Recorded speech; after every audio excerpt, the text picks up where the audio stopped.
Looks like we're ready to begin. Good morning. I'm Edward Torello, and I'm in charge of the webinar programs for Bucks County SCORE. I'm just going to give you a 1-minute commercial and then turn it right over to our program host, Chris Snider. Just so you know, SCORE is a national organization. We have 350 chapters. We have 13,000 mentors. And in Bucks County, we have 70 members alone, coming from all walks of life. Our mission is very simple. It's to help small business either to start, to grow, and obviously to thrive.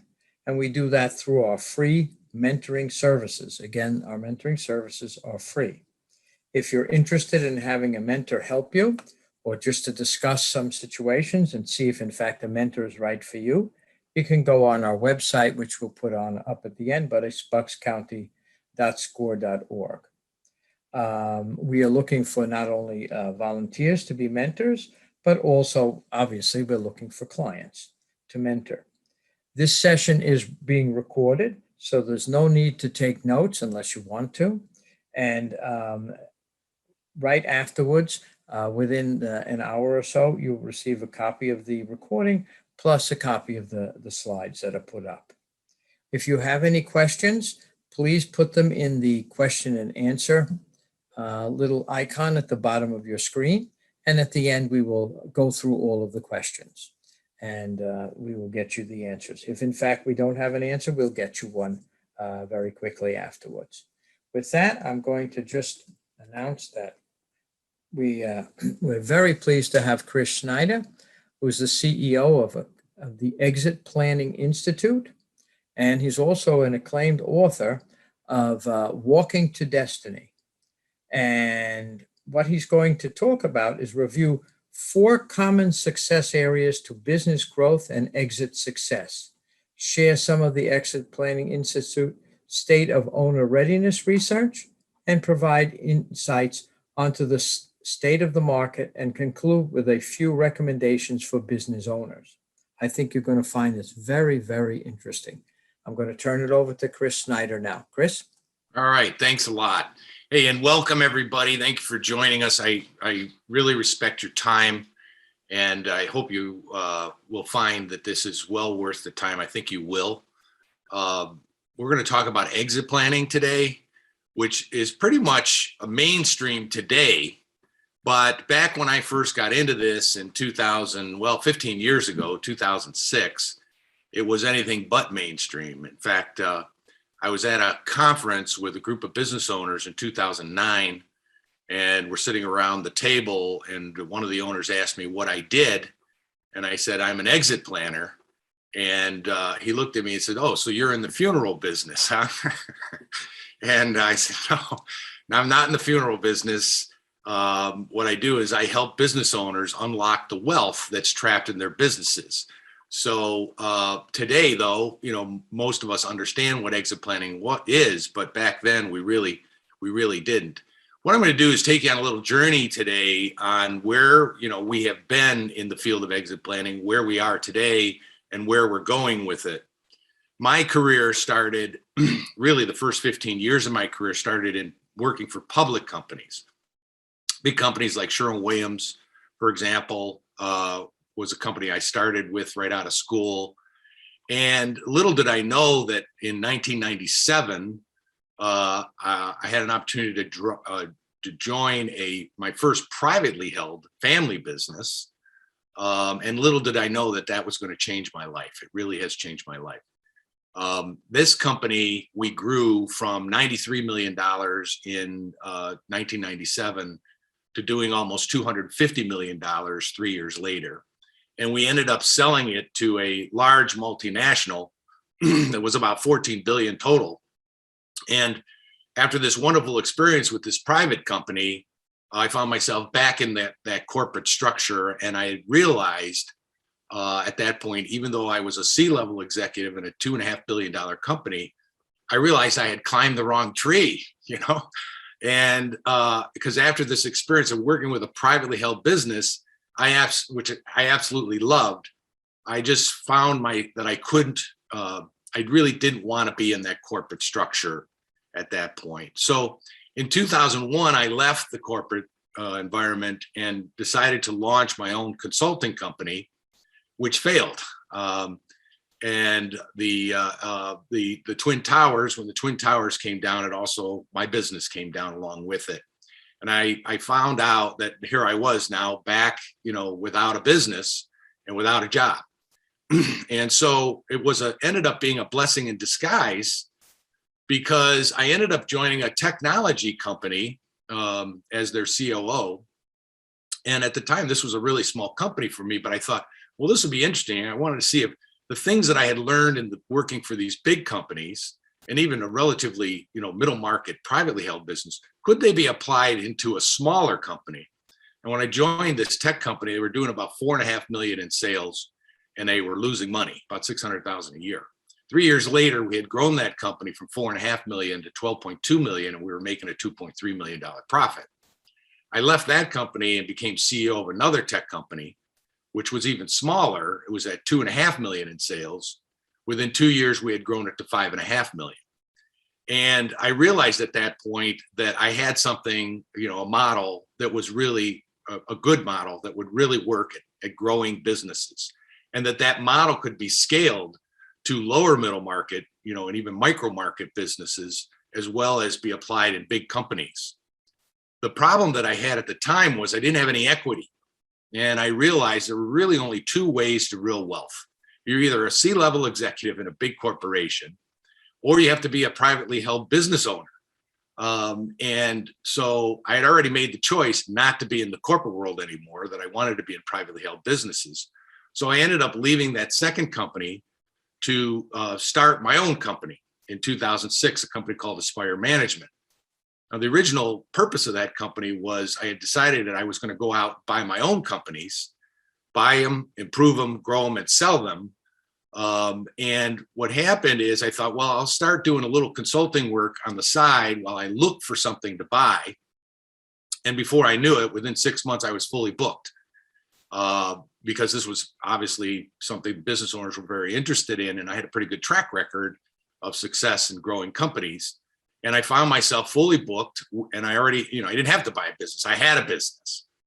And then as I was sort of doing that in helping business owners grow their business, and I also was helping them sell their businesses and even maybe buy some businesses and integrating them in, I started to study the market. I wanted to learn more about this market, in particular, how business owners are exiting.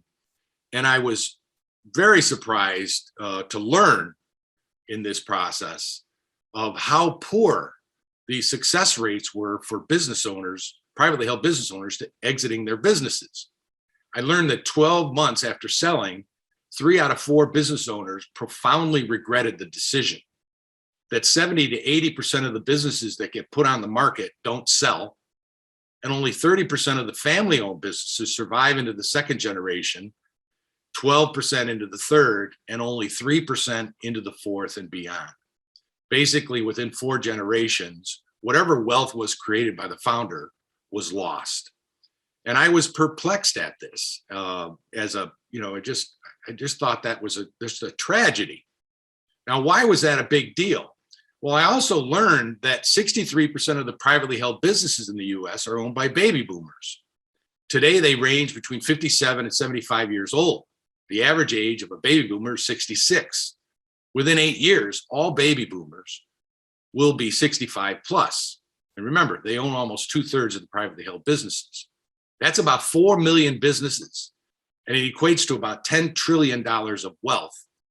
And 80% of that wealth is locked in their business. So with success rates at only 20 to 30%, that was a tragedy in my mind, that we would work our butts off for most of our life, make the sacrifices we make as business owners, and then not be able to harvest that wealth when it came time to exit. I realized that, we were in the midst of a major, unprecedented, frankly, generational transfer, not just economically, but socially. I think we're all witnessing that today. We see that in our social and political environment today and our economic environment. And I also realized that there's this major transition going on, and that these boomers really control, like I say, 10 trillion in wealth, and control about 83% of the wealth in the US. But I also realized there's these next two generations coming up, Gen X and the millennials. The millennials are as large of a group as the baby boomers, and that there was this major transition going on between these generations. The fact is, the boomers have really controlled or strongly influenced our economic policies and our social standards for many, many, many years now. But the fact is that that's changing. And there's a whole nother generation coming up. So not only did we have to help the boomers be able to successfully exit their businesses, after all, they're human, right? And we're all getting a little bit older, but we also have to prepare these next generations for the ability to assume control of these businesses and the continuity of it. Partly because it's critical to many of the communities that these business owners operate in, especially if you're out in a rural environment. Some of you may be in that situation, and you go into some of these rural environments where the town, there's a big factory in the town or a big distribution center where the whole community depends on it. The market, as I looked at it, is really, there's around 6 million privately held businesses in the US that have payroll.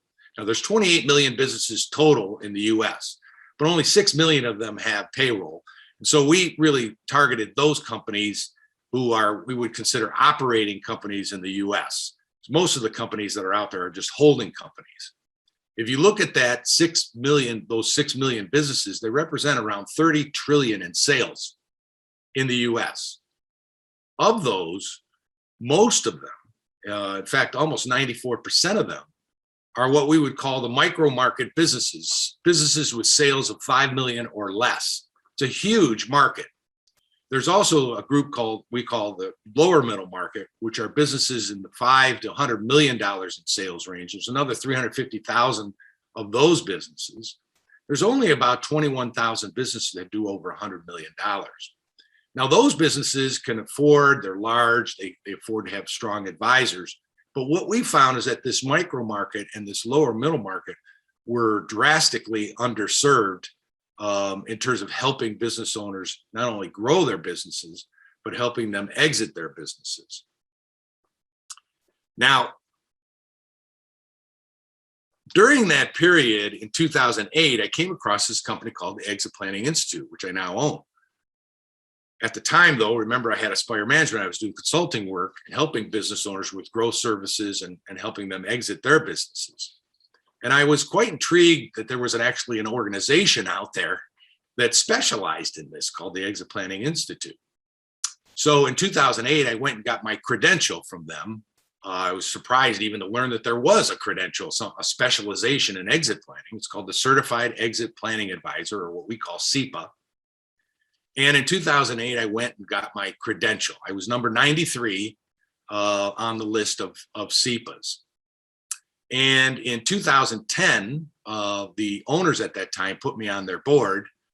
In 2011, I launched the first chapter of the Exit Planning Institute, and I chaired the first national conference. And in 2012, they approached me, the present owners approached me to see if I'd be interested in buying them. And so we did. My son and I, who you see there in this picture, bought the Exit Planning Institute in 2012 because I became very passionate about this. And I really felt like we needed to do something about these poor succession rates. And I realized, given the significance of the baby boomer generation, that we needed to address this, and that it was a big deal. And our mission became really summed up in 3 words: change the outcome. We were determined and are determined to change these outcomes from only 20 to 30% being successful to 70 to 80% being successful. And we were, as my son and I, who is now the president, because we are a family business after all, just named him president this past year, we're determined to change that outcome. The first thing we did is we commissioned a research project called the State of Owner Readiness. study. And if you want to see some of those reports, you can go to www.ownerreadiness.com. That's ownerreadiness.com. And all of our reports are out there. They're free. You can pull them up and you can kind of see the research that we've been doing really over about a 5 or 6 year period. We actually have a new study underway. We just completed New York City this past week. And we'll be coming out with some new research to see how much progress we've been making. In this study, what we wanted to do was, knowing that these success rates were so poor, I wanted to try to understand why. And so this research really helped us. One of the things we discovered, one of the questions on the study was, is having a transition strategy important to your future as well as the future of your business? Excuse me. And what we found is that 99% of the business owners agreed with that statement, right? So we were quite surprised that it's not that they didn't recognize the value of doing transition planning, but they really weren't doing it.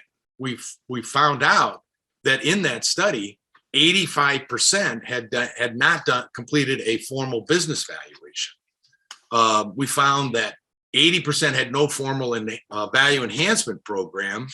We found that 78% had no transition plan. 49% had done no planning at all, which is for a pretty significant event in their life. And 80% had no value management program. And so I was looking at this, I'm saying, well, no wonder business owners aren't successful with this process. They're clearly not prepared. So they believe in it, but they're not prepared. Why is that? And I was just scratching my head because I said, it doesn't make sense to me. And so I went a little further to look into this. And what I found is that first, that owners drastically underestimate the effort it's going to take to successfully exit their business, let alone grow it. It's a multi-year, expensive, time-consuming, emotional journey to exit a business. And they really just underestimated how significant. And that's not surprising because for most business owners, they've never exited a business before. So how would they know what to do? They realized it was important, right? 99% said, yeah, I agree with that, or at least some would agree. But it's not urgent. It's something that they're looking at as something I'll do down the road when I'm ready to actually exit. Many of them didn't want to exit. As entrepreneurs, I'm an entrepreneur myself. We love what we do. Why would I want to leave that? The fact is that we're human, we're getting older, and at some point we are going to have to exit our business one way or another. That's a fact. But many of them were saying, well, if I did exit my business, what would I do? I remember a friend of mine said he was driving with his father-in-law in the car, and he's an exit planner, and he was bending the ear of his father-in-law, telling him, look, you need to really plan for this. And his father-in-law pulls off on the highway, stops the car, and looks at him and says, what would I do if I left my business? Many business owners can't exit their business because their business isn't saleable or transferable. Many of them are trapped because they need the income from the business to support their lifestyle. Once you exit your business, you're not going to get that same kind of income. You can't save your way to wealth, for example. Too few business owners were engaging outside points of view. And I found that many of the owners had wrong advisors and the wrong board members. Most of their advisors and board members didn't have the skills and the experience needed to guide them properly. And so one of the things my son and I decided to do is we were going to target advisors. And Exit Planning primarily is an education company that teaches exit planning to advisors, your wealth managers, your CPAs, your attorneys, your commercial bankers, those advisors who are helping you grow and eventually exit your business.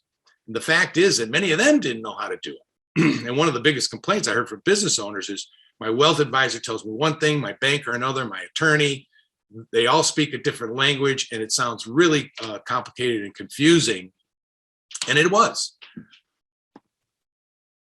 So we realized that the first thing we really needed to do is we had to change the paradigm of what exit planning really is.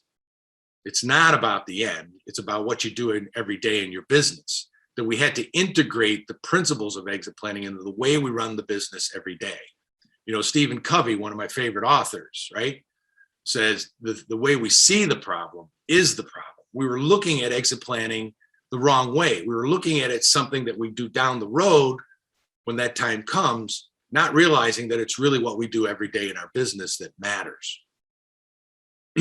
What I decided to do was not study the 70 to 80% that were unsuccessful. I decided to look at the 20 to 30% that were successful, including my own clients who had a high success rate in exiting their businesses. And I wanted to see if I studied these successful business owners, and by successful, I mean owners who have thriving businesses that are positioned to be able to exit. I found that there were 4 common characteristics among successful business owners.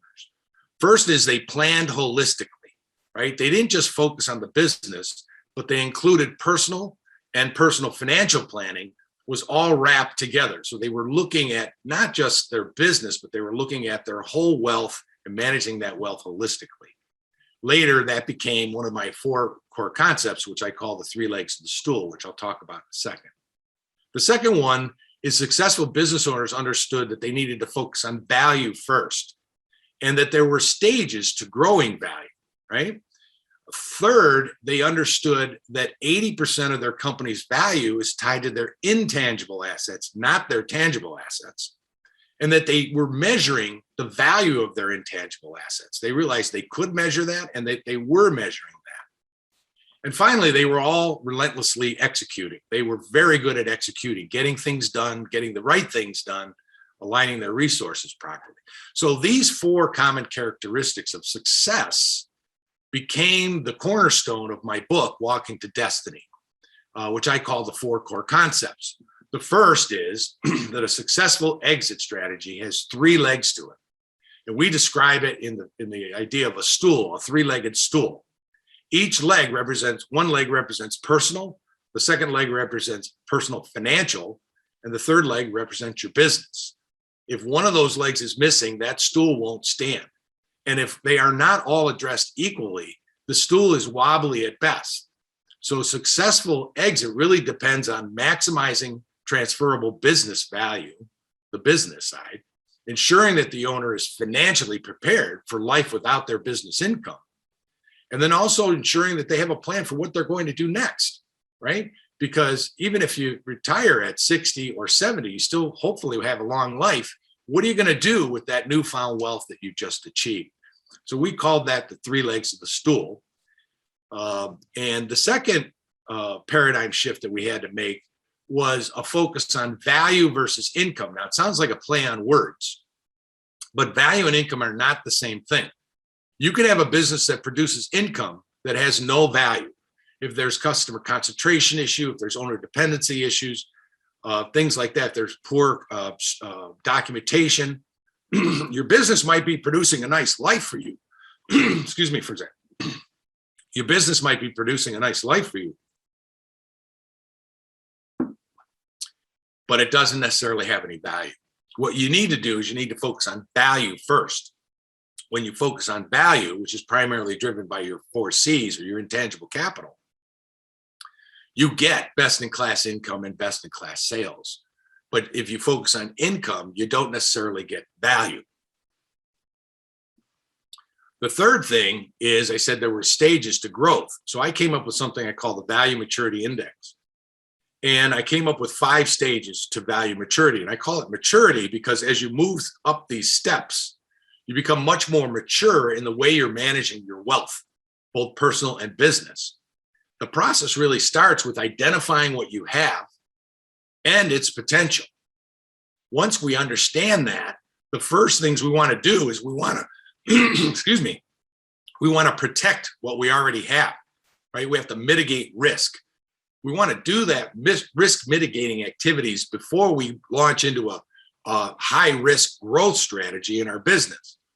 So protect is what we want to do first. Once we've taken risk mitigating actions, then we move into a more aggressive growth phase of building value.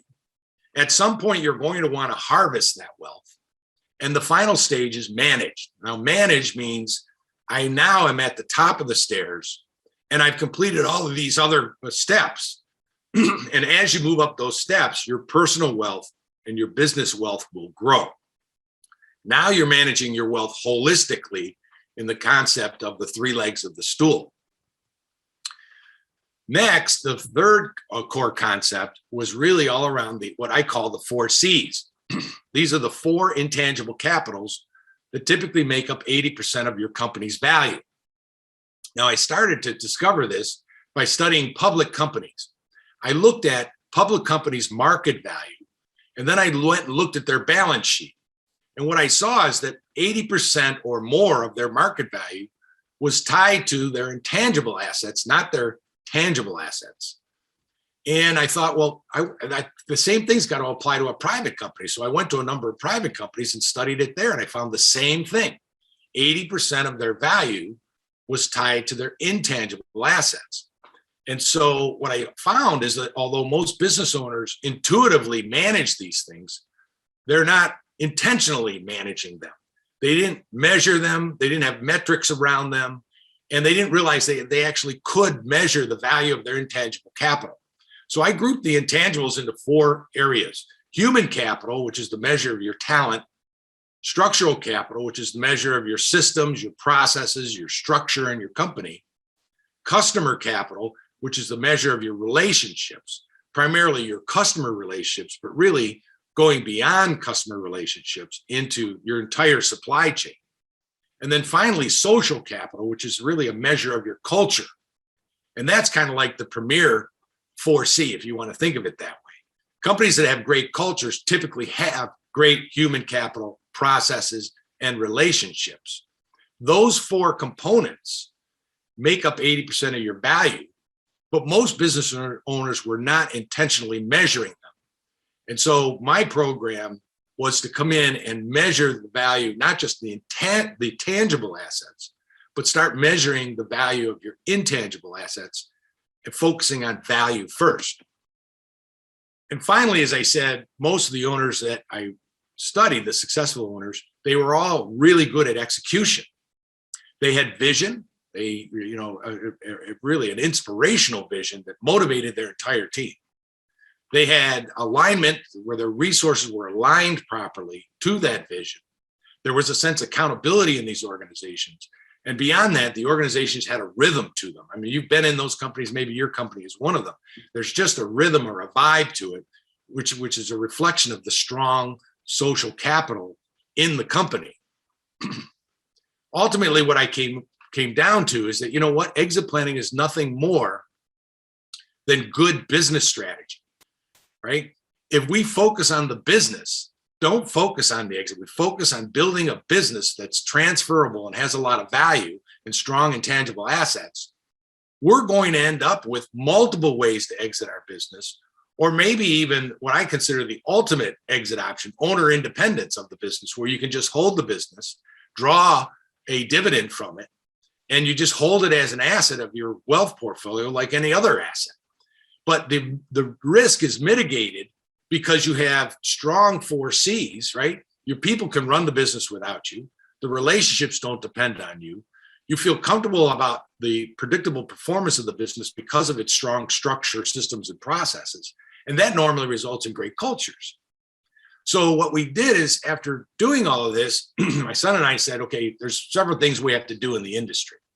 One is we have to commercialize the process that I was using in my practice called value acceleration. And today in the marketplace, it's called the value acceleration methodology. And I'll talk about that in a bit. What I realized is not only did we have to understand the concepts, but we needed a process for how to do this. And part of that just came from, I'm an avid reader. I read these business books. I'm thinking, well, this is an interesting concept, but at the end of it, they sort of leave you hanging because they give you the concept, but they don't actually tell you what to do. And I wanted to make sure in my book, I not only gave you the concepts, but then I would tell you a roadmap for how to actually go do it. So I released my book, Walking to Destiny, in 2016, which describes that process. We realized we needed to retool our credentialing program, the Certified Exit Planning Advisor program, around these 4 concepts. We needed to build stronger teams. We needed to teach your advisors how to work better as a team, so that they're giving you good advice as a team, and they worked better as a team. And we needed a common language within the industry. We needed to shift that paradigm from focusing on income to focusing on value. We needed to focus on the present and deliver results in 90 days. I don't know too many business owners that you're going to approach and say, well, look, I'm going to develop this plan, and 2 to 5 years down the road, we'll see this benefit. That usually doesn't fly with a business owner. Business owners want results yesterday. And I realized the business owners were never going to do this if they had to wait 2, 3, 4, 5 years down the road. We needed to start delivering results right away. And if we looked at exit planning as a business strategy and used those concepts and integrated them into the way the businesses were running, we'd see those results in 90 days, not 2 years or not 5 years. We needed to manage risk before we started building, right? We needed to take steps to mitigate that risk, protect before build. We needed to be prepared for unsolicited offers. We needed to improve family transition rates, and we needed to build value with the option for the business owner to sell the business at a premium. Now, the process that we came up with is called value acceleration, or the value acceleration methodology. And it was built around delivering these 4 core concepts. So it focuses on building value into the business, which again, remember, drives income into the business, while it aligns your business, personal, and financial goals. It integrates those 3 legs into what we call a master plan. So it's not just a business strategy, a financial plan, and maybe a personal plan. And we realize, right, most business owners don't even have a personal plan for what they're going to do next. So we take those 3 separate plans, we integrate them into one master plan. So we are not only planning holistically, but we're executing holistically. It's grounded in action. It promotes the use of teams, so it addresses that. It creates a roadmap to follow. It provides you, the owner, with key deliverables and metrics so that we can prove that we're adding value. And it creates a leap in value. This is the methodology. I'm not going to go into too much detail about it. You can learn more about it on EPI's website and in my book, of course. But basically, this process is what I call a gating process. I learned this back in the days I was with Price Waterhouse. A gate represents a point in time or a key milestone in the process. Think of the gate as, you got to pay a toll before you move to the next gate. The idea of the gate is that you have to complete certain actions in that gate before you can move to the next gate. Because if you don't do that, if you skip ahead, the probability of being successful in the next gate is drastically reduced. Things have to be done in a certain order. The first gate is what we call discover. It represents the identify stage of the 5 stages. In discover, we're identifying what you have. We're doing a personal financial business assessment, and we're correlating that to the business's baseline value when we start. But we also know at that time that there is this potential value out there that we can achieve, and that can be quantified for the business owner. For example, there was a company I was working with just last year, and we valued the business at $11 to $12 million. But the potential value, or what I call the best-in-class value, was up around $25 million. Once we identify the weaknesses from a personal, financial, and business standpoint, we can create a plan around how to shore up those weaknesses or take advantage of the strengths. With that plan, now we can move through that gate. And in the prepare gate, think of that as the implementation gate. We split really into 2 teams. One team is focusing on your personal and financial side. The other team is focusing on your business. Those are 2 separate things, really led by 2 different people. Typically, a wealth advisor is going to lead your personal and financial planning team. And I don't know how you can separate that. I say to wealth managers all the time, how can you do a proper estate plan, tax plan, or financial plan if you don't know what the owner wants to do next? So personal, personal planning and financial planning have to be deeply linked. So we group 2 of those legs into one path. The other team is working on the business side, putting things in place for that business to grow, as well as for that business to be positioned to exit. And then what we do to bring exit planning into the present is every 90 days, that prepare gate is what we call 90-day sprints, where we're implementing these actions. After each 90-day sprint, we stop and dip our toe in the 3rd gate, which is decide. The first question really there is, do you want to keep growing, or do you want to exit? It's not which exit option. Because a lot of the times I've had clients for 10, 12 years, and I have my own businesses I've held for 10, 12 years. Most of us want to just keep growing, especially if we're on an aggressive growth path that's producing great best-in-class income. So the first question is, where am I from my personal financial and business standpoint? Is, do I want to keep growing the business, or do I want to exit the business? That decision will influence the priorities going back into the prepare gate. And so you go on this continual loop of these 90-day sprints until at some point you decide, look, I want to exit. Once you decide you want to exit, those priorities in the prepare gate will change to position you more to exit rather than position you for necessarily growth. Remember, when we're growing, we're taking on risk. When we're getting ready to exit, we want to really mitigate that risk. To really understand the importance of value and how this process really enhances it, you have to understand how value in a business is calculated.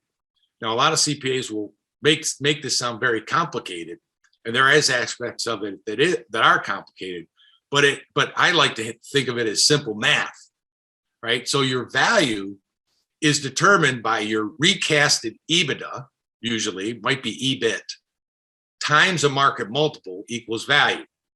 You can also calculate it by taking a factor of your sales. So for example, let's say I have a $10 million business. I'm getting a 100% or a 1 multiple on sales. I'm going to have a $10 million value. Or maybe I have a $2 million EBITDA and I'm getting a 5 multiple. So I have a $10 million value. It's usually calculated both ways. The key thing to understand is that what I call the left side of the equation, EBITDA and sales there, is under control of you, the owner. And what we're really looking for is predictable cash flow, clean balance sheets, and size really does matter when it comes to EBITDA and sales. You control the left side of the equation, and that's pretty much going to be reflected on your income statement. But also, I want to point out, what you need to understand is that what shows on your income statement, the net income on your income statement, is not the number that's used for valuation purposes. There are 2 numbers in every business: the tax number, which shows on your income statement, and what I call the real number, which is an adjusted number, right? Adding back discretionary money that you might be running into the business, one-time non-recurring expenses, large capital improvements, things like that. What we want is that number to reflect the most likely ongoing cash flow of that business going forward. And usually we have to come up with adjustments to that number. Sometimes it can double the number. Sometimes it can grow that number by 50%. I'm not going to get into too much of that detail, but suffice to say, what you need to understand, if you don't know what your real number is, you need to ask your CPA to tell you what it is, because it's the real number that really is used to determine value of a business, not the number that's showing up on your income statement. And far too many times I go into a business and the owners don't know their real number. And yet that's the number that's so important, right? They're both actually important, right? We want to minimize taxes, but we also want to know what the business is really doing in terms of cash flow. Now you control the left side, but value acceleration is really done by applying a multiple to it. And you don't control that. The private capital market determines the range of multiples for a particular industry. Stronger industries have a higher range than weaker industries. So for example, if you looked at your industry, you might see, okay, in my industry, the low end is 3 and the high end is 10, 3 times EBITDA, or the high end is 10 times EBITDA. The difference is really the value of your intangible assets. What the marketplace is saying is, I'm going to give you a 10 multiple versus a 3 multiple because you have all this secret sauce that I want to learn from you, right? Buyers want to know how you're performing. Why do you perform the way you do? And what are you doing? That's the secret sauce, the know-how, know-what in your company. The intangible stuff is where the real value is. And so what you want to know is, what is the range of multiples for my particular industry? And the next thing you want to understand is, where do you place in that range and why? Now, as I said, the private capital market will determine that range. But what you do determine, you, the owner, have control over is where you place in the range. And that's primarily driven by the value of your intangible assets. you can look at it this way. It's a typical bell curve, right? And what you'll find is that lower scoring businesses are on the left side here, right? They have low intangible value and they have high risk. And therefore, they're going to get a low valuation. Or maybe their business is worth nothing. I tell you, too many times I've gone into a business owner and said, your business isn't worth anything, even though it's generating income, because it's too high risk. Nobody's going to buy it. And really, your business is only worth what somebody's willing to pay you for. Then you have most businesses clustering in the middle, like a typical bell curve. And then you have these best-in-class businesses on the right side that have high intangible value and low risk. Those are the businesses that are getting 10 multiples versus the businesses in the center to the left getting 3 multiples or 0 multiples. Now, the beauty of the process is that we can determine where you are today, right, based on our scoring process. But more importantly, we could figure out where you would place if you were at best-in-class value. And so I'll explain what that, we call that the value gap, and I'll explain that in a second. Suffice to say, you need to know both numbers because you may want to initiate strategies to grow the value. Or you might find, hey, I've got enough value in the business right now that I could turn it over and I could be fine. We created something called the triggering event, which starts the value acceleration process. And I call it a triggering event because what I discovered is that if I could get owners to do this, 70% of the time they went forward with action because it was so compelling and so intriguing to them. It's that first step in the process of doing a personal financial business assessment. When I do it, I look at 150 different value factors and then correlating that to the business's range of value. So if you score low on the assessment, you're going to get a low valuation or a low multiple. If you score high, you're going to get a high multiple and a high valuation. Point is, we want to know where we are. We don't want to guess at it. The other thing that's really intriguing about the triggering event is it produces what we call 3 gaps. The first gap is what we call the wealth gap. The wealth gap is the difference between what your wealth goal is versus the reality of what you have outside the business today. So in this case, I'm saying John and Jane have a wealth goal of $36 million. They have $10 million outside the business today. Therefore, they have a $26 million wealth gap. Now, that may seem extreme, but for many business owners, they have large wealth gaps because they have large incomes. And they really don't have assets outside the business. Remember, about 80% of your net worth is likely tied into your business.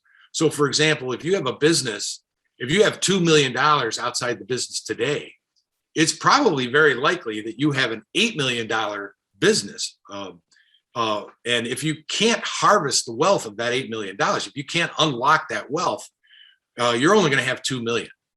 And there's a big difference between having 2 million versus having 10 million, right? And so we realize that owners have these large wealth gaps and that the only way they can close these gaps is if they harvest the wealth in the business. And with 20 to 30% success rates, that's not going to cut it. And that's leaving a lot of business owners, why business owners get trapped in their business because their business isn't saleable or transferable, and they're stuck because in reality, their business doesn't have any value. So one of the things you want to find out from your advisors is, what's my wealth gap? Now, you can't figure out what your wealth goal is until you have a personal plan for what you want to do next. I've had clients that their desire is really to just buy a house in Colorado and lay back and play golf, and they don't need that much wealth. I've had other clients. The owner of Flexway went out and bought baseball teams, for minor league baseball teams. He needed a lot of money. So really, it's understanding what you want to do next is really a driver of what your wealth goal is going to be. And once we know your goal, then we can figure out what your wealth gap is. Once we know the gap, we can look at the business value and say, hey, do we have enough value in the business today if we were able to harvest that to close that gap? Or do we need to develop a strategy to drive more value into the business to close that gap? It's going to be one or the other. We either have to drive more value or we have to lower the wealth goal. And this is where, a different kind of conversation that you're probably having with your advisors. My guess is most of your advisors, unless they're a SEPA, have never really even talked to you about this concept. The next gap that we determine in the triggering event is what we call the profit gap. Through benchmarking, we can look at other companies in your industry, and we can see what the best in class companies are producing as a percent of sales versus what you're producing. In this case, I had a client that was doing 33.4 million in gross sales and 2.5 million on the bottom line, or about 7.5%. See that on the left.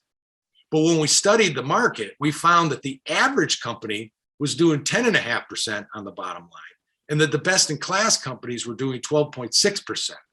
So at the same level of sales, that best in class company would be producing 4.2 million versus 2.5 million. There's a $1.7 million wealth gap or a profit gap in this business. And, that cash could be really put to work. And so when you want to say, well, how do we close that gap? You go back to the assessment. You look at all those factors where you scored poorly, and improving those value drivers will not only improve the value, drive your multiple up, but it will also drive improvement into this business income and close your profit gap. The final gap that we look at is what we call the value gap. Now, this takes it to another step. So we say, look, if we were producing best-in-class income in our industry and getting a best-in-class multiple, remember, right? EBITDA or cash times the market multiple equals value. What would my business be worth if I was at getting both best-in-class multiple and best-in-class cash flow? In this case, we valued this business. We gave them a 3 multiple on 2.5 million in sales. 2.5 million in recasted EBITDA. So we valued the business at 7.5 million. But if they were getting best-in-class EBITDA, right, and getting a best-in-class multiple, which in this industry was 7.65, that very same business would be worth $32 million versus $7.5 million. It's over a 4-time gain in the value of the business. So not only could we generate another 1.7 million in cash flow into this business, but we would generate a 4 times factor in terms of business value. And that ties back to that formula I gave you. So this is where real value acceleration occurs. It's not only focusing on improving the income of the business, but also improving that multiple through improving intangible assets. And now when we increase the multiple and increase cash flow, we get this exponential or this accelerated effect in business value. The other thing that you want to look at is in this process, in the discovery process or the triggering event, is the difference between attractiveness and readiness. These are not the same thing, and most owners get confused between the two of them. There is a difference. Attractiveness looks at how attractive the business is from a third-party point of view. Does this business look attractive? If I have a $33 million business in sales doing 2.5 million, that looks pretty attractive to me. But readiness really measures how ready you, the owner, are and how ready the business is to not only transition, but to scale, right? And so I always say a business that isn't ready to sell isn't ready to sell, to scale. You have to put in place the same things you would do to get your business prepared to grow are the same things you do to prepare your business to sell. And so if you have a business that's producing nice income, it might look attractive, but if the business is dependent on you, you have weak intangibles, you have no documentation, you have an erratic history on the business, those are things that a buyer's going to look at and say, too risky, and I'm either going to lower the multiple or I'm not even interested in the business. So attractiveness and readiness need to be measured separately. Once we understand the strength of attractiveness and readiness through these value drivers, we move into that second gate, which I call prepare, and we move into this process, which I call 90-day sprints. So we eat the elephant one bite at a time. And 90-day sprints is really, we'd say, let's not take a whole bunch of these things. Let's take 2, 3, 4, maybe up to 5 of these things, scope them in 90-day scopes, and let's start eating this elephant one bite at a time. And so every 90 days and through these sprints, it's a continual loop of prioritizing, executing, measuring, and recalibrating every 90 days. There's 4 key questions that need to be answered in this order when you get to the decide gate. Do I want to keep growing or do I want to exit? That's the first question you should be asking. Second, if I do want to exit, Am I ready, and is my business ready? Not just attractive, right? You need both readiness and attractiveness to successfully transition your business, or really to successfully grow it. Which option or hybrid option is the best option? Understand there's multiple inside options, multiple outside options for exiting your business. Remember, 2/3 of business owners were not aware of all their exit options. You want to make sure that you're exploring all your options before you decide to exit, and you've done that due diligence, and you've looked at multiple options. The fact is that if you build a business that's both ready and attractive and has high intangibles, you're going to have multiple options, right? That's what we really want. And if you want to do an ESOP, for example, employee stock ownership plan, you're probably not going to get a big liquidity event because your money's going to come over time. But because you have such a strong business, you can afford to do that. Because you've done personal financial planning, you can afford to do that. So we want to look at all those options. The other thing I want you to think about, we're trying to change in the industry, is don't think about your exit as a once in a lifetime thing. I'd rather you look, I'm going to exit over 10 years, and I can take multiple bites of the apple along the way, de-risk along the way. You can do a partial ESOP, a partial management buyout, a partial sale to a private equity company where you don't have to give up everything all at once.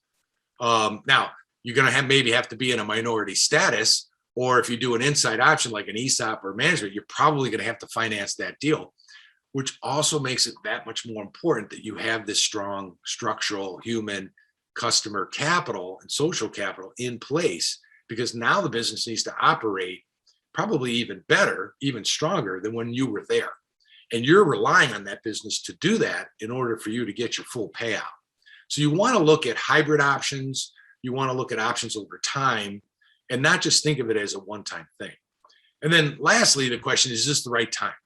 And you want to do some soul searching, and don't wait to do the soul searching. Ask yourself the questions. It's just a simple question, and do a little reflection every 90 days is what I'm encouraging you to. Step back and say, wait a minute, how do I feel? Am I still passionate about this? Is this the right time? I can tell you right now, the M&A market is on fire. Multiples are sky high. There's $1 trillion or more of money out there looking for good businesses to buy. I get private equity companies, strategic buyers all the time telling me, we just can't find enough good businesses. There are businesses out there. Remember, there's 6 million baby boomer businesses. The problem is there just aren't enough good businesses to buy. But if you have one of these highly valued businesses, normally what's going to happen, you're going to have multiple people interested in buying your business. And because they have all this free capital they're trying to invest, you're likely to get a really significantly high multiple. Sometimes I wonder how they could even justify the multiple that they're giving these buyers. So now's a really good time to exit a business or sell a business if you're thinking about doing that. Like I say, when it gets down to it, really exit planning is nothing more than good business strategy. If you didn't see it before, now you see it. And we've really redefined how we want that to really, people to really think about it. Don't think about the exit. Think about building a business that's transferable today that business will drive more income and position you for growth. So where are we going? So the topic of exit planning now is mainstream. It's the hottest topic in the market right now, which is good for my business and good for you too, because when I bought EPI, it had 180 members, and today we have only over 2,600 members in probably 13 countries around the world. This year, we'll train 1,600 new advisors. So our credentialing program is actually accelerating in growth. We now have 35 plus chapters around the country. People are really talking about, there's a lot of drums beating versus back in the day when I first got into this. Like I said, I was number 93 and EPI only had 180 members when I first got into it. So it's much more mainstream now. There are a number of major firms that have adopted the value acceleration process and only accept the SEPA designation as a valid credential in exit planning. Companies like UBS, Merrill Lynch, Morgan Stanley, PNC Wealth Management, Mass Mutual, Raymond James, Edward Jones, Ameriprise, Principal. These are all companies that have recognized our credential and are putting their advisors through our program. And it's good for all of us that we have more people out there that understand this concept that we're teaching and this process that we're teaching. The fact is the largest wealth transfer is underway. Owners are much more aware of it today. They're 10 years older than when I first got into this thing, right? So instead of the average age being 56, the average age is now 66. So it's much more mainstream. Owners are much more aware of the importance of it. And they're starting to recognize that there actually is, I can't tell you how many owners have said, I didn't even know there were people who specialized in this. And like I said, the M&A market is really on fire right now. Our goal is to have 10,000 advisors within the next 3 years to be able to help you. And we're now looking at, one of the reasons I'm doing this is we're now looking at taking our education programs and bringing them directly to business owners, and teaching them these concepts directly. Because my dream is, like, if I have a group of educated business advisors along with a group of educated business owners, that's what we want in the marketplace, because now everybody understands the process, the language, the importance of working as a team, and we can all move forward, especially as we bring in these new generations. We're finding these younger generations are much more open to this concept, and they're much more proactive in doing exit planning versus their predecessors, the baby boomers.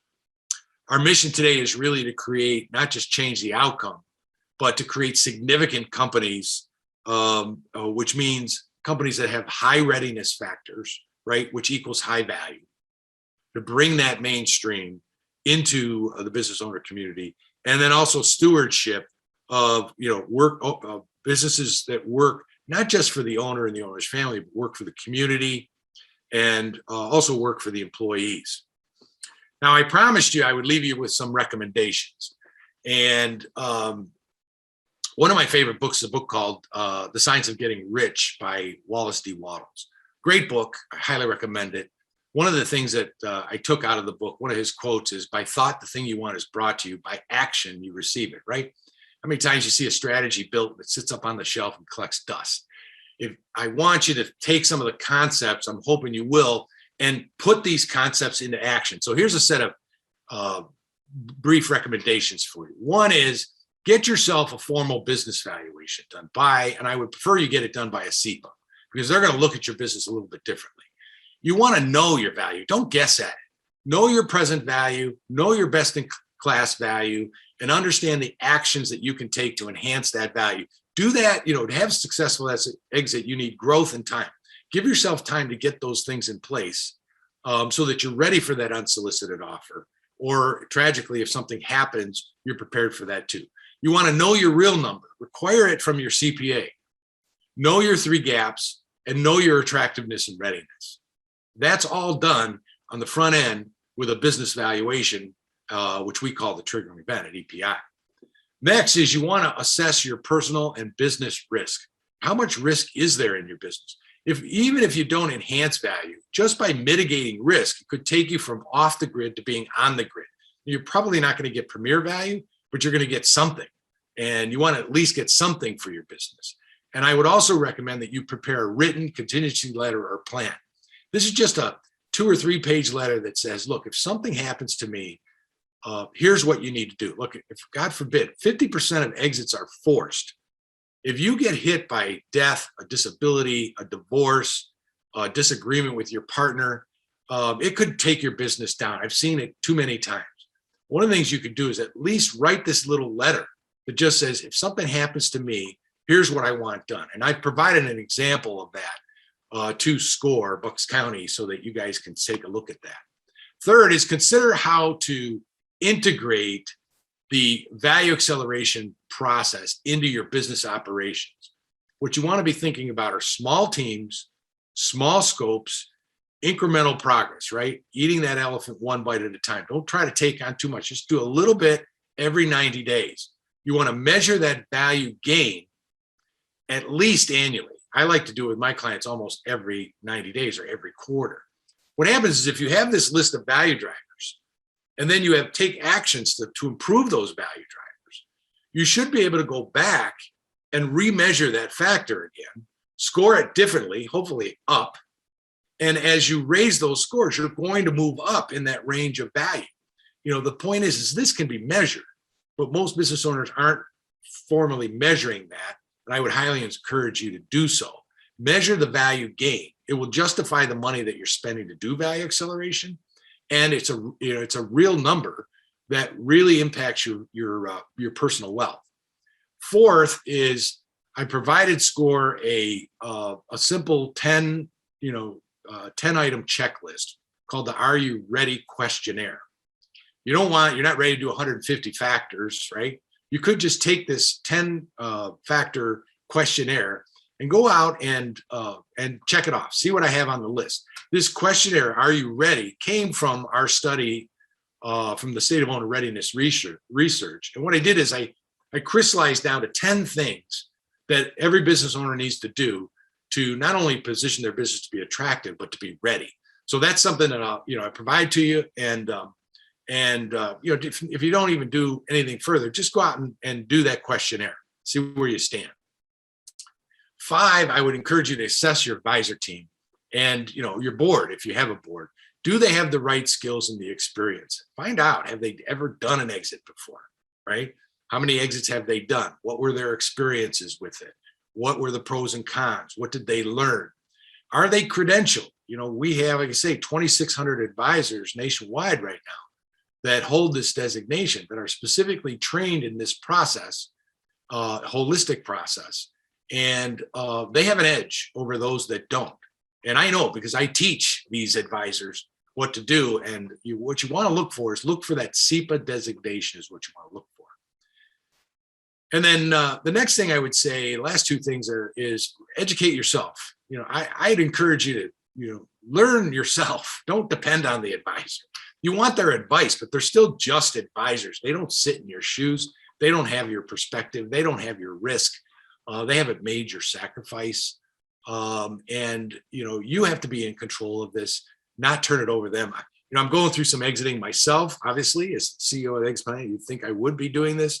I'm in an exit, a transition with my son. As I said, we just made him president this past year.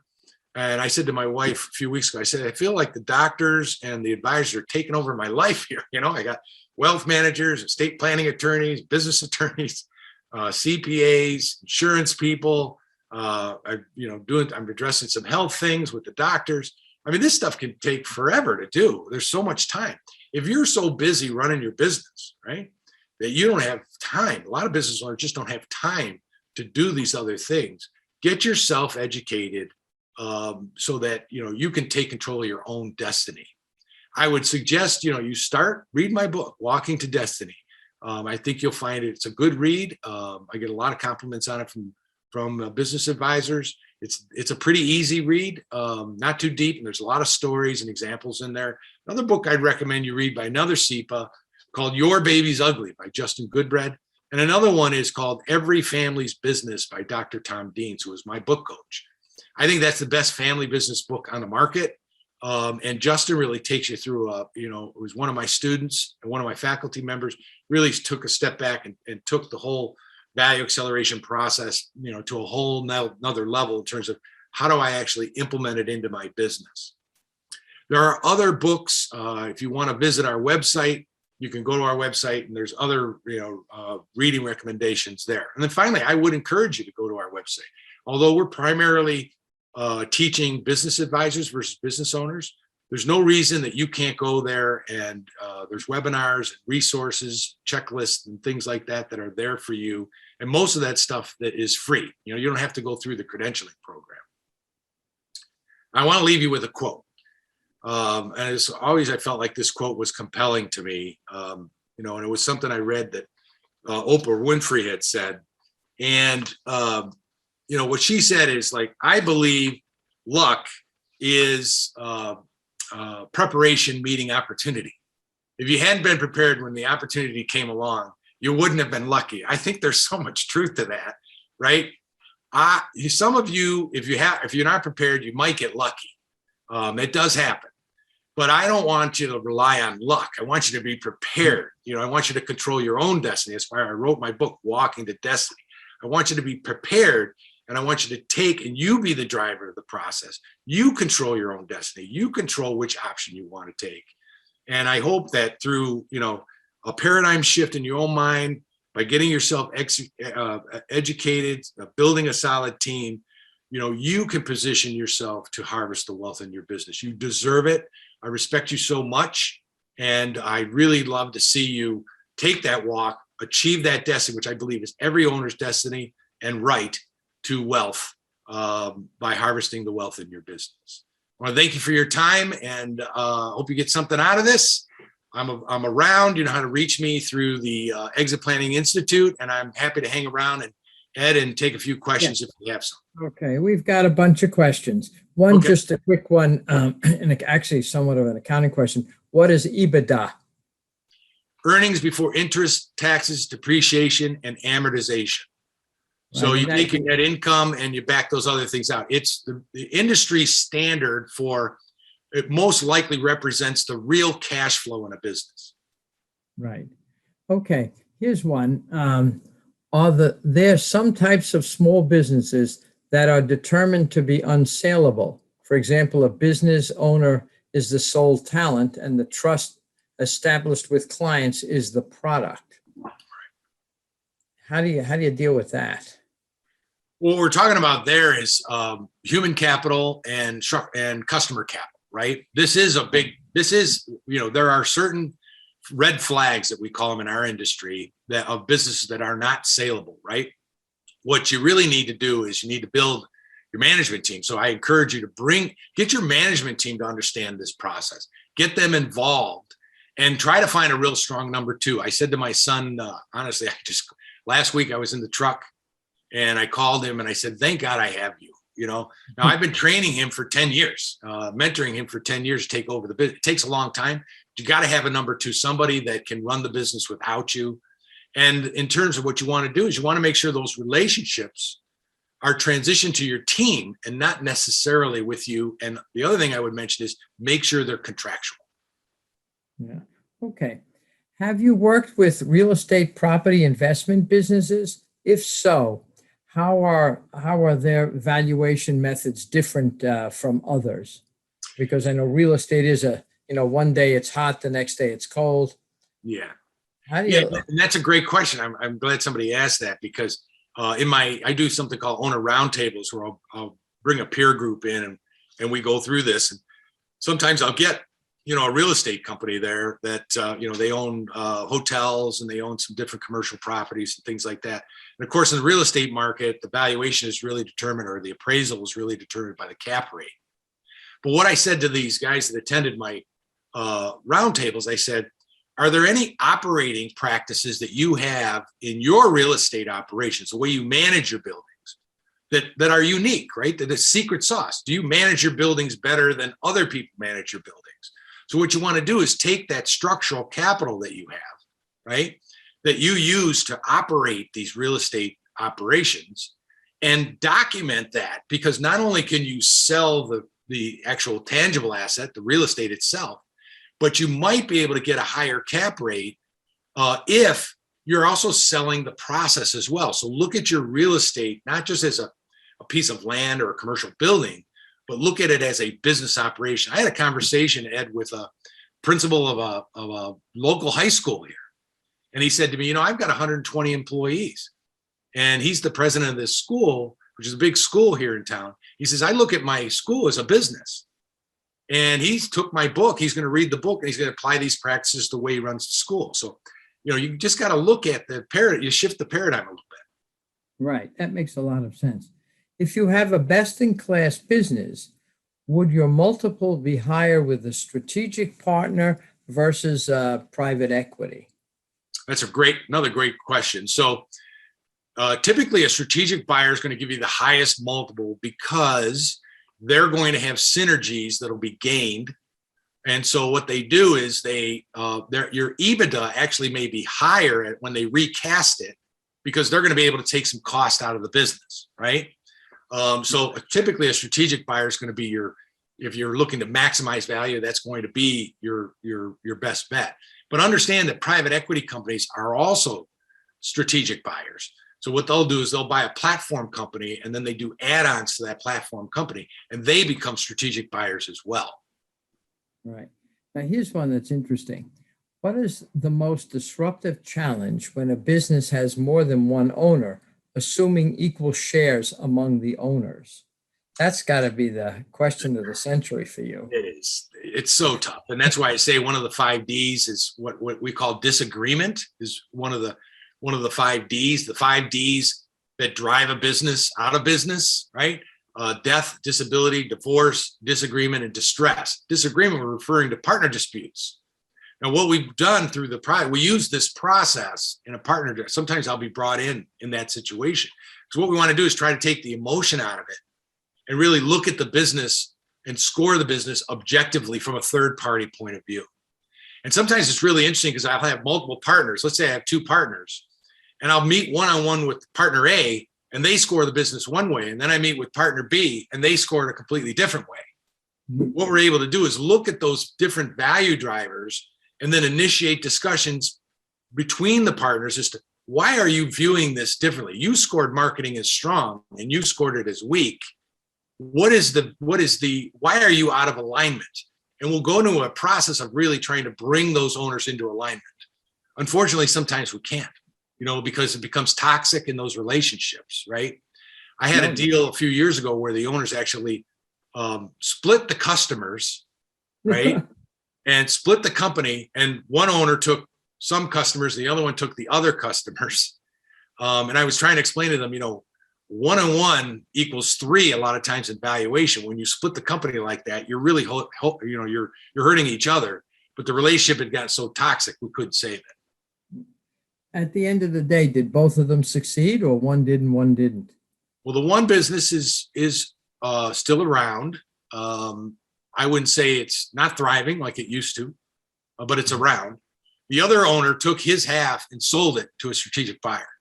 Oh, okay. So he made out. Yeah, he did. All right. Here's one that kind of goes hand in hand with that, but I think is probably the biggest problem you run into. Family business, father started it, brought in 2 or 3 children. Each one runs a division. Now what happens when dad wants to retire? And is it Sally, Jane, or John going to take over? And what do you do? Yeah. Well, that's going to be part of your management succession plan, right? And that's a factor of human capital. And, boy, I could spend a long time talking about that, Ed, because there's a whole process behind that. But one of the things happened when I first started doing value acceleration, I was primarily doing it because I was selling companies. But after a few years, I got into it. Half of my clients were family businesses. And what we were using the process to really mentor this next generation. Because remember, the process has vision, accountability, alignment, right? And so what would happen is we would have them use value accelerator, which is a structured approach. And that forced them to have some accountability back to mom or dad. In this case, it was dad, right?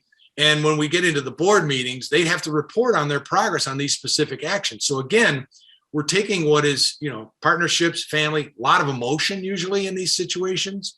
What we want to do is we want to you can't take the emotion out of it, but you could add some structure to sort of control the emotion and really look at the business objectively by holding them accountable to it. And it's a real good process for family transitions as well. I'm happy to talk to that owner if they want to talk to me a little bit more about some of my experiences with family businesses. One thing I was interested in was what you said about the first generation, the second generation, the third generation, and then the fourth generation. I've actually seen that happen myself. How do you stop that from happening? Structure. You need what happens, you need a formal process. So I'll give you an example. So a few years ago, there's a family I've been working with for probably since I got 12 years. Dad wanted to, dad decided he wanted to bring the daughter into the business instead of selling it outside. We put her through a 2-year structured management development program. And, I met with he and his wife, and they say, hey, can you come in and mentor her? And so we put her on value acceleration. We had her work in different departments around the company. We gave her a 2-year window to assume responsibility. And in 2 years, we eventually, in the 2-year time, we made her president of the company after she had had a chance to really walk through a structured program. So that's what I'm encouraging people to do. The fact is, like, it takes time to really do that, and a lot of trust. I can tell you, for me personally, giving up control to my son, who runs the business pretty much now, it takes a lot of faith. And if you haven't mentored those people, or you don't have the right structure in place, it's hard to let go of that control, but it's possible. Here's one that's interesting. Have you taught your proven process to entrepreneurs yet? If not, I would be interested as somebody who actually would want to sign up. Do you do it through the Institute, or do you do it through people you've trained? How do you do that? We do it through the Institute. So if you went to the EPI website, which I listed here on the bottom, and go to the SEPA program, then or you could I think you just type in certified exit planning advisor. You can go to that program. The fastest growing segment of our customer base are business owners, believe it or not, and a lot of former business owners are finding a second career after they exit their business by coaching other business, like you guys do. So what they do is they sell their business. Now they're looking for something to do. Well, who better to coach you than a former business owner who sold his or her business, right? And they've been through that emotionally as well as the technical side of it. And what we do is we provide them with structure, to be able to launch into a consulting practice and a credential and tools and things like that. So I'd encourage you to go to our website, look at our SEPA program. And I think, frankly, business owners can get as much out of it as the business advisors do. Right. Well, I appreciate that. Actually, quite a few of our SCORE mentors did own businesses and sold them or merged them. And we sort of give back to the community at no cost, our expertise. And that's worked out really well. Well, we're right at our appointed time, and we have used up all our questions. So I want to thank you, Chris, for an excellent presentation. It was very, very informative. And I want to make sure everyone remembers that you will be receiving a copy of the presentation and the slides and the other material that Chris has promised within the next several hours. Thank you again, and we really appreciate your time. Thank you, everyone. That's it for today. We'll see everyone again next week for another of our webinars. Thank you. Stay well. Bye-bye.